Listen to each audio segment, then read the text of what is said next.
Belajar filsafat, belajar tasawuf, dosen liberal, semuanya ini tentu menyelisihi akidah para sahabat. Iya, pelajaran-pelajaran yang tersebut adalah tidak bermanfaat sama sekali. Filsafat bukan dari Islam, tapi orang masukkan ke dalam Islam. Filsafat berasal dari Yunani. Yunani adalah kaum musyrikin, penyembah berhala, penyembah bintang-bintang, orang yang tidak beriman kepada para nabi dan rasul. Lalu kenapa bisa masuk ke dalam Islam ajaran filsafat itu?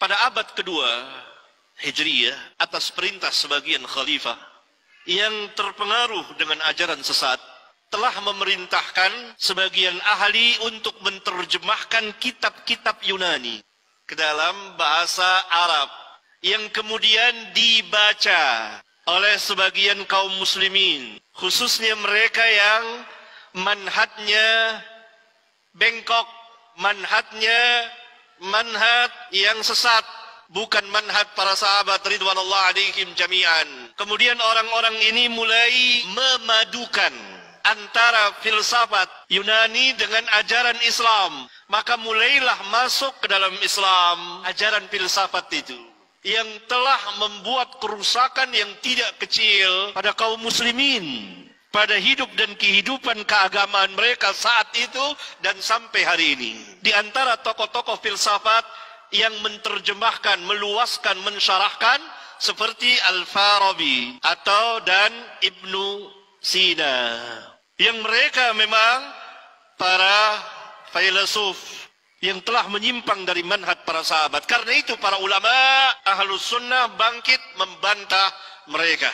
Maka ini ilmu yang tidak bermanfaat sama sekali. Demikian juga tasawuf yang berasal pertama dari orang-orang zindiq, munafik, yang memasukkan sesuatu ajaran ke dalam Islam berupa nyanyian-nyanyian zikir. Jadi zikir itu dibuat sebagai nyanyian, berzikir sambil bernyanyi, bernyanyi sambil berzikir. Ini pertama kali dimasukkan oleh orang-orang munafik ke dalam Islam pada abad kedua Hijriyah, dan telah diketahui oleh salah seorang imam besar yang sangat jeli dan cermat dalam meneliti ajaran-ajaran sesat, yaitu Al-Imam Asy-Syafi'i rahmatullahi alaih.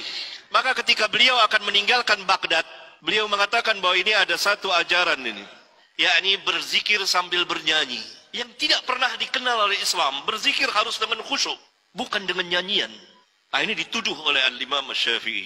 Setelah beliau berangkat ke Baghdad, maka murid-muridnya dan sahabat-sahabatnya meneliti dan memeriksa, ternyata ada sekelompok orang yang melakukan zikir-zikir ritual dalam Islam sambil bernyanyi, bernari-nari. Ini yang dikatakan zindiq oleh Islam. Kemudian berkembang lagi ajaran tasawuf dari orang-orang yang melampaui batas. Sebagian kaum muslimin melampaui batas dalam beribadah dan masuk ke dalam bid'ah. Adapun liberal, ini bukan dari Islam. Islam liberal adalah ajaran yang telah tua usianya, yang pernah dibawa oleh orang-orang di luar Islam untuk merusak Islam dari dalam, yang tujuannya adalah membatalkan syariat. Oleh karena itu orang-orang liberal dimanapun mereka atas nama Islam itu tidak sholat. Kalaupun sholat itu sholat nifaq, pura-pura. Keyakinan mereka, sholat tidak diperintah seperti sholat kaum muslimin 5 waktu sehari. Nggak ada dalam kamus mereka itu. Ini tentu bukan Islam. Oleh karena itu diperlukan perbaikan manhaj di tengah masyarakat kaum muslimin. Kembali kepada Alkitab dan Sunnah ala fahmi salafin as-salihin. Para sahabat dan tabi'in dan tabi'ut tabi'in. Tidak dapat tidak. Karena ini manhaj yang hak, manhaj yang lurus.